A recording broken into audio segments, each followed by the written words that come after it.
Il y a 4 ans de ça, je faisais mon premier match en national. Mais avant d'atteindre la nationale, j'ai fait quelques erreurs. Tu vas comprendre aujourd'hui pourquoi tu stagnes et comment débloquer ce palier de verre qui t'empêche d'atteindre la nationale actuellement. Peut-être qu'aujourd'hui, tu t'entraînes beaucoup, tu fais tous les efforts nécessaires, tu essayes de faire le maximum et pourtant sur le terrain, tu galères encore à t'améliorer et tu as du mal à passer ce petit cap qui va te faire passer d'un joueur qui a du mal à se faire repérer sur le terrain à un joueur qui se fait repérer assez facilement par des clubs, par d'autres entraîneurs, etc. Peut-être qu'actuellement, tu t'entraînes beaucoup et tu t'es peut-être même inscrit à la salle pour pouvoir être plus percutant sur le terrain. Moi aussi, j'ai fait ça. Je me suis inscrit à la salle parce que justement, physiquement, je galérais à ressortir du lot sur le terrain. Mais le problème, c'est quand on veut aller à la salle mais qu'on ne sait pas quoi faire, on a tendance à faire des choses un petit peu au hasard. Et le problème, c'est que ce hasard t'amène souvent à travailler un petit peu dans le vide. Donc c'est pourquoi aujourd'hui, je vais te présenter la plus grande erreur que j'ai faite quand je me suis inscrit à la salle de musculation et comment tu peux pouvoir l'éviter pour justement avoir des réels gains en salle qui sont transférables sur le terrain. Parce qu'encore une fois, le plus important, c'est pas d'évoluer à la salle, d'être meilleur à la salle, c'est avant tout d'être meilleur sur le terrain. Mais beaucoup vont à la salle sans avoir aucun transfert sur le terrain. Et c'est exactement ce que je vais te montrer dans cette vidéo. Le problème aujourd'hui, c'est que beaucoup de joueurs se disent qu'il faut s'entraîner plus, il faut faire plus souvent, plus fort, plus de choses, enfin bref, ils vont à la salle en faisant toujours plus. Mais ça va créer juste des frustrations. Pourquoi? Parce qu'en fait, au final, tu vas passer beaucoup de temps à la salle pour très peu de résultats sur le terrain.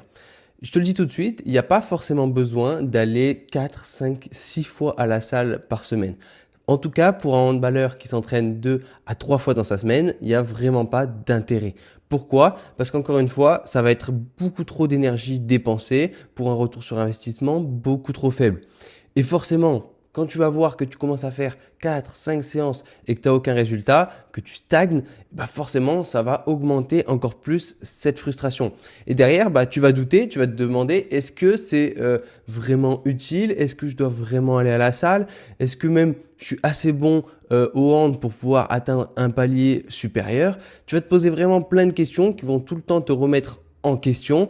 Et à un moment, tu vas commencer à vraiment trop douter et à vouloir tout abandonner. Alors qu'aller à la salle est une super chose, vouloir viser un niveau plus haut est une super chose. Et je pense que tu as raison de vouloir être ambitieux. Mais si tu fais les choses dans le mauvais ordre et de la mauvaise façon, tu risques de te dégoûter plus qu'autre chose. Du coup, tu vas rester coincé en régional et forcément, tu seras déçu parce que tu n'atteindras jamais ton objectif et tu vas avoir une grosse baisse de motivation. Alors pour ça, il va falloir faire des choses que tu n'as peut-être pas l'habitude de faire. Il va falloir que tu sois prêt à écouter ce que j'ai à te dire et à surtout mettre en application ce que je vais te dire. Le plus important, c'est d'arrêter de penser qu'il faut aller à la salle beaucoup de fois et qu'il faut s'entraîner comme ton pote qui s'entraîne que pour la salle. C'est-à-dire que généralement, on démarre la salle parce qu'on a un pote qui nous a dit « viens à la salle avec moi », etc. Le problème, c'est que ce pote-là, lui, il s'entraîne encore une fois pour être plus musclé et il fait que ça.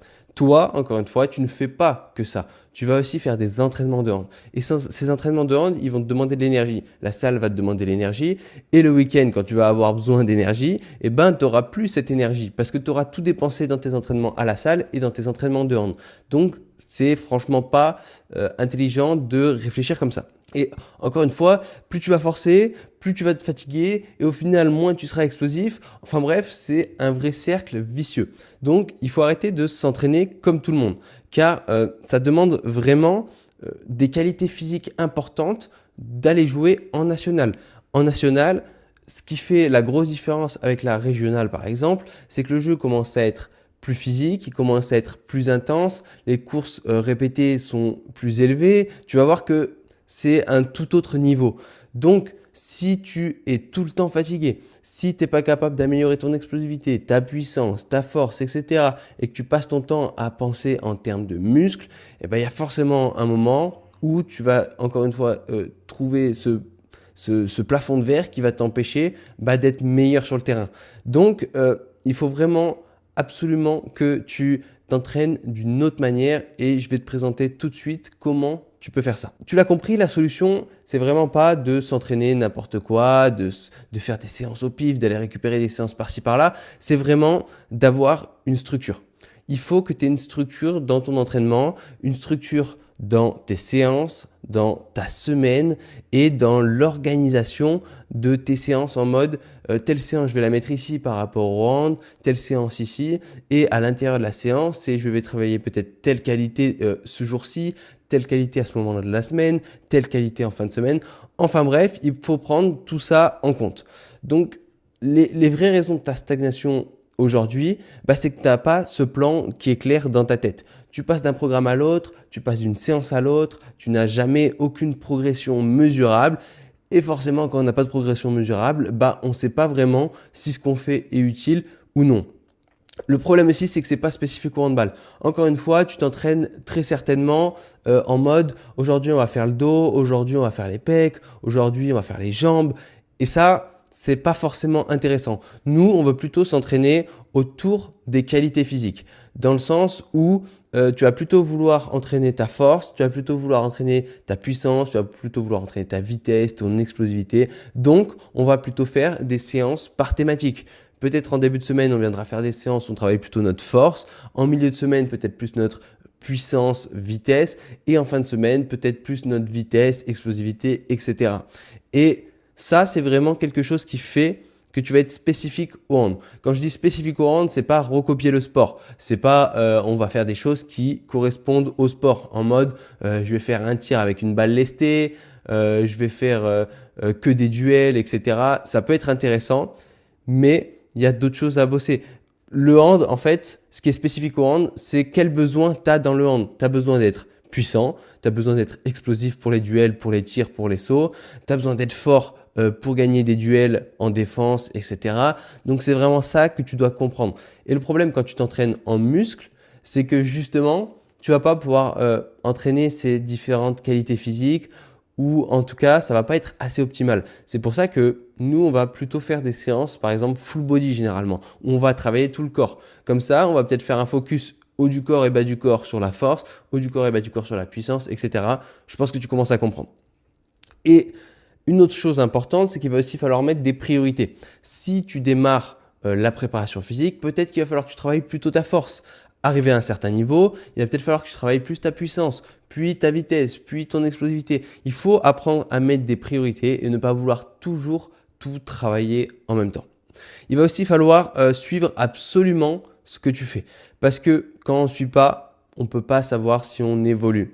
Donc, dès que tu vas faire de la force ou quoi que ce soit, il va falloir que tu suives le nombre de reps que tu fais, le nombre de séries, pour que semaine après semaine, tu cherches à faire un petit peu mieux, un petit peu plus de reps, un petit peu plus de séries, un peu moins de repos, même série, même rep, mais moins de fatigue à la fin de ta série. Tu vois, toutes ces choses-là qui font que au fil des semaines, tu vas te dire, ok, je vois que là, je suis en train de progresser.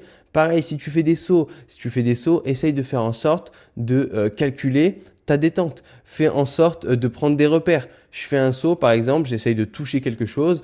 Et semaine après semaine, tu vas voir si tu te rapproches de ce truc. Donc, il faut vraiment que tu te mettes des repères qui te permettent de te faire un vrai suivi au cours de tes séances, au cours de tes semaines, au cours de tes cycles, pour que tu puisses voir s'il y a du progrès. Et encore une fois, le plus important, ça va être de corréler ça avec ce que tu fais sur le terrain. Parce que si tu as du progrès à la salle, si par exemple tu as pris 40 kilos sur ton squat, mais que sur le terrain, tu n'es pas forcément meilleur, il va peut-être falloir se dire, ok, là mon problème, c'est peut-être plus d'augmenter mon poids sur mon squat, mais ça va peut-être être de mettre un petit peu plus de vitesse dans ma barre, de mettre un petit peu plus d'explosivité, de faire, tu vois, des petits changements par-ci par-là qui te font dire que là, peut-être que je progresse à la muscu, mais sur le terrain, pas forcément. Donc, il faut peut-être que je change quelque chose à la muscu. Et forcément, si tu progresses pas sur le terrain, ça va être dur pour toi de te rendre visible. Visible auprès de ton coach, visible auprès des autres coachs contre qui tu vas jouer. Parce que ce qui va être important quand tu veux monter en national, c'est justement cet impact que tu es capable de mettre sur le terrain. Tu peux avoir un bon physique, tu peux avoir une bonne technique, mais si ça ne se retranscrit pas sur tes performances sur le terrain, alors tu te rends invisible. Ce qui va être important, c'est vraiment d'être capable de prendre tout ce que tu fais à la muscu et que ça te donne un vrai plus, un vrai avantage sur le terrain. Parce que la visibilité, c'est ce qu'il y a de plus important. Il y en a beaucoup qui pensent qu'ils n'ont pas les contacts pour aller en national, etc. Mais en fait, tout au long de l'année, tu vas jouer contre des clubs qui ont généralement des équipes au-dessus, qui ont des équipes qui jouent en pré-national, par exemple. Si je vais dire si tu es en R2, tu as des équipes qui vont avoir des équipes en pré-national, en national 3, national 2, etc. Et c'est là, dans ces matchs-là, que tu dois apprendre à te rendre performant sur le terrain. Parce que on peut pas toujours attendre d'avoir les contacts. On n'a pas toujours les contacts. Bien sûr, tu peux aller auprès des clubs, mais ce qui ment pas, c'est le terrain, encore une fois. Sauf que si tu passes ton temps à la salle à t'entraîner pour tes muscles, etc., et que ça t'aide pas sur le terrain, bah tu comprends bien que ça te sert à rien. Donc, pense à tout ce que je viens de te dire là et essaye de mettre tout ça en application. Donc, ce qu'il va falloir changer aussi, ça va être comment tu vas organiser ta semaine, encore une fois. Maintenant que tu as compris que tu devais travailler en qualité, il faut comprendre comment physiologiquement tu réagis un petit peu. Et au cours de ta semaine, ce qui va se passer, c'est que tu t'imagines comme dans un jeu vidéo, tu as une jauge d'énergie. En début de semaine, tu as beaucoup d'énergie. En fin de semaine, tu as quand même moins d'énergie. Le problème, c'est que ton match, lui, il arrive quand? Il arrive en fin de semaine. Donc, si tu arrives en fin de semaine et que tu as vidé toute cette barre d'énergie sans jamais la remplir, t'imagines bien que ça va donner un carnage en match. Donc, même dans la construction de ta semaine, avec l'ordre de tes séances, il va falloir que tu réfléchisses à ça. Si tu fais 3 séances par semaine, le mieux, ça va être de garder 48 heures entre les séances. Donc, ça serait par exemple de faire des séances lundi, mercredi, vendredi si tu as un match le samedi. Ou de faire dimanche, mardi, jeudi. Tu vois, ça te laisse à peu près 48 heures. Ça, c'est vraiment la manière optimale, on va dire, de s'entraîner. Et généralement, en début de semaine, ce que tu vas mettre, c'est les efforts assez intenses. Donc, on va mettre la force et l'hypertrophie. L'hypertrophie, c'est le fait de faire de la masse musculaire, donc des reps un peu plus longues, etc. Pourquoi? Parce que justement, la force, ça va taxer nerveusement et l'hypertrophie, ça va créer des courbatures. Donc, on préfère mettre ça en début de semaine. Comme ça, c'est là où on a pas mal d'énergie. C'est là où ça nous laisse toute la semaine justement pour se débarrasser un petit peu des courbatures. Donc, on met ça en début de semaine. Milieu de semaine, on va mettre un petit peu plus de vitesse dans nos barres, un petit peu plus de puissance.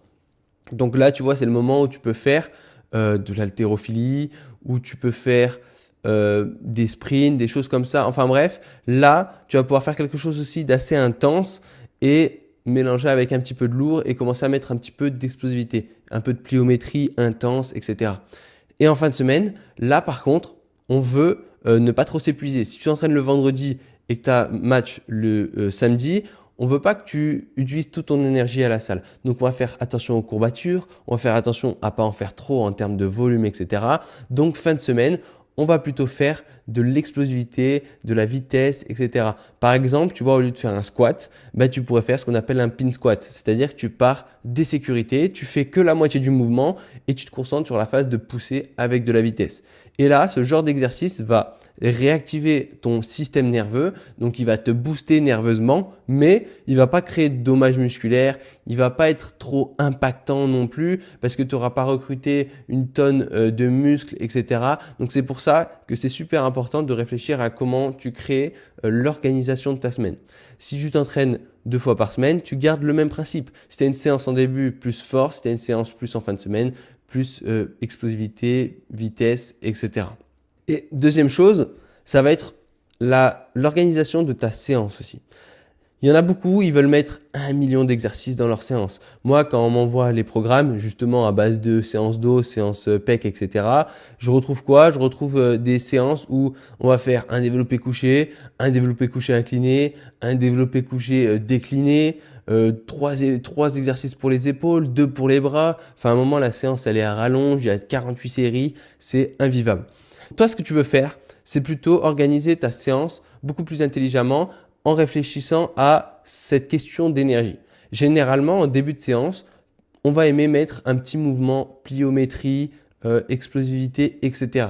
Ensuite, on va mettre un mouvement un petit peu plus de force. Là, c'est le moment où on peut envoyer assez lourd parce que voilà, on vient de faire notre plio, ça réveille notre système nerveux. Maintenant, on fait le plus dur, on fait notre force. Une fois que tu as fait ça, une fois que tu as fait un exercice principal, là, tu peux repasser sur des exercices un petit peu plus de renforcement, comme on va dire, où tu te préoccupes en fait de tes petites faiblesses. Et en fin d'entraînement, tu peux mettre des petits exercices abdos, un peu de conditioning, etc. En tout cas, voilà comment tu devrais organiser une séance pour qu'elle soit bien faite. En saison, étant donné que c'est assez compliqué de pouvoir se donner à fond, dans le sens où tu ne peux pas faire un volume énorme, forcément, comme je te le disais, il va falloir avoir des axes de priorité. On ne va pas pouvoir tout travailler à fond. Donc, si tu démarres un petit peu et que tu manques de force, bah forcément, il va falloir faire un gros focus sur la force. Et on va peut-être mettre un petit peu l'explosivité de côté. Par contre, quoi qu'il arrive, même si tu travailles principalement ta force, je te conseille en fin de semaine de rester sur des exercices plus dynamiques. Mais dans ce cas-là, si tu veux vraiment travailler ta force et que tu as 3 séances par exemple, et bah concentre tes 2 premières séances à travailler cette force, cette hypertrophie, etc. Et garde ta dernière séance pour faire plus de puissance, d'explosivité, etc. Mais vraiment, il faut que tu mettes des priorités pour que tu partes pas dans tous les sens et pour que tu t'améliores vraiment sur quelque chose au lieu de tourner en rond. Même si, encore une fois, le fait que tu changes ton système de je fais mes pecs, je fais mon dos, etc. par des qualités physiques, tu verras déjà que ça fera une grosse différence. Aussi, je l'ai répété pas mal dans la vidéo, mais pense vraiment à te tester de temps en temps. C'est-à-dire que il faut pas vouloir faire toujours une séance test complète, par exemple. Ce que tu peux faire, moi ce que j'aime bien faire en tout cas, c'est une top set par exemple pour la force maximale. C'est-à-dire que au lieu de te faire chier à aller aujourd'hui on va chercher un REM, etc. En fait, ce que tu vas faire, c'est que tu vas dire ok, je me fixe qu'aujourd'hui je vais faire une top set sur 5 répétitions. Top set, ça veut dire ta meilleure série possible. Donc, tu vas faire une montée en gamme. Tu vas faire plusieurs séries de 5 répétitions jusqu'à trouver ton meilleur poids du jour en fonction de l'intensité que tu t'es donnée. Par exemple, tu sais que tu veux garder 3 reps en réserve, tu vas monter le poids jusqu'à ce que tu trouves un poids qui te permette de faire tes 5 reps en te disant ok, j'en ai encore 3 en réserve. Et tu vas remarquer que si tu avais fait ça au début du mois, par exemple sur ton squat, tu as fait 100 kg, 5 reps à 100 kg, et qu'à la fin du mois, tu refais ta top 7, tu fais 5 reps à 110 kg, et forcément, tu sais que tu t'es amélioré sur ta force maximale au niveau du squat. Et l'avantage de la top 7, c'est que comme tu fais beaucoup de séries, enfin tu vas pas faire forcément beaucoup de séries, le but c'est pas d'en faire 1 million, c'est tu vois d'en faire 6, 5, 6, 7 peut-être, mais c'est que ça va t'éviter de faire trop de volume parce que tu vas faire plein de petites séries de 5 reps sous maximal et tu vas faire une série vraiment intense qui sera la dernière, qui sera ta top 7 et donc ça stimulera bien ta force maximale sans avoir à te dire ok il faut que je teste ci, etc. Enfin bref, je trouve ça super intéressant à implémenter dans ces séances. Et pareil pour tout ce qui va être les à côté, tu vois, tout ce qui est les sauts, etc. Sois tout le temps en train de calculer tes sauts à chaque séance pour avoir un vrai suivi au fil des semaines et pour te donner un vrai repère sans avoir à dire ok aujourd'hui batterie de test de saut, on fait 1 million de sauts, etc. et t'es fatigué au 18e saut, enfin bref, t'as compris, c'est mieux de suivre tout au long des semaines plutôt que de vouloir faire une grosse batterie d'un coup. Dernière chose aussi, il va falloir que tu adaptes ton entraînement à ta vie. Il y en a énormément qui veulent trop s'entraîner alors que leur vie ne le permet pas. Et ce qui va se passer, c'est qu'ils vont se programmer 3 entraînements dans la semaine et en fait, ils pourront en faire que 2 ou ils pourront en faire même qu'un. Et ça sert à quoi de se programmer 3 séances si tu peux en faire que 2 au final? C'est-à-dire qu'une semaine sur 2, tu vas faire 3 séances, mais la semaine où tu fais que 2 séances, tu avais prévu de faire ça dans cette 3e séance, mais tu l'as pas fait. Donc, c'est pas bien réparti sur tes 2 autres séances. Donc, tu vas pas travailler quelque chose. Donc, c'est super important de bien savoir combien tu peux réellement faire de séances.